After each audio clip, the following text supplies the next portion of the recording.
오늘은 많은 분들이 궁금해하시는 현실적인 질문 하나를 살펴보겠습니다.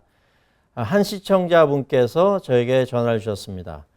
저는 수입이 없던 시절에 약 3년간 칼프레시, 즉 푸드 스탬프를 받았고 지금은 67세로 소셜연금과 401k에서 나오는 연금을 일부 받고 있습니다.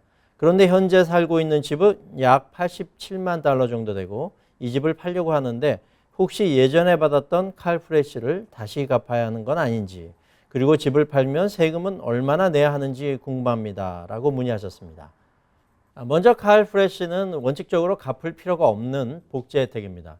칼프레시는 연방정부에서 지원하는 식품 지원 프로그램이고 정당하게 자격을 갖추고 신청한 경우에는 그 어떤 재산이 생기더라도 과거에 받은 칼프레시 금액을 환수하지 않습니다. 즉 집을 판다고 해서 과거 수급 금액을 토해내는 일은 없습니다. 단 예외는 있습니다. 당시 신청서에 집이나 자산을 일부러 누락했거나 허위로 소득을 낮게 신고한 경우에는 사후 조사가 이루어질 수 있고 그 경우에는 환수 조치가 발생할 수 있습니다.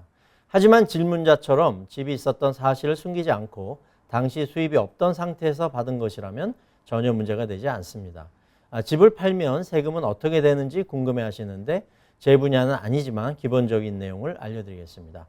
이 경우 가장 중요한 것은 주택의 원래 구입 가격과 보유기간입니다.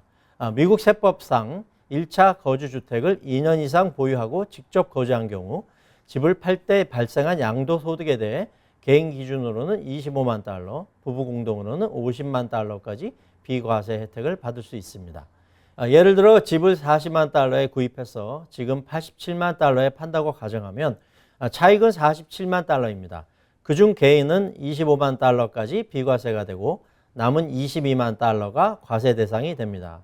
여기에는 15% 또는 20%의 장기 양도소득세가 적용될 수 있으며 소득 수준이나 주별 세금에 따라 추가로 메디케어 세금 3.8%까지 붙는 경우도 있습니다.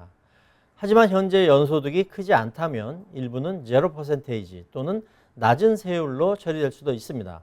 또 집을 리모델링하거나 에이전트 비용 등 거래 비용을 공제할 수 있기 때문에 세금 부담은 실제로는 줄어들 수 있습니다. 결론적으로 말씀드리면 칼프레시 또는 푸드 스탬프는 정당하게 받으셨다면 갚을 필요는 없고 집을 파실 때도 일정 요건을 충족하면 큰 세금 부담 없이 진행하실 수 있습니다. 다만 구체적인 세금 계산은 반드시 회계사와 상담하셔서 준비하시는 것이 좋겠습니다.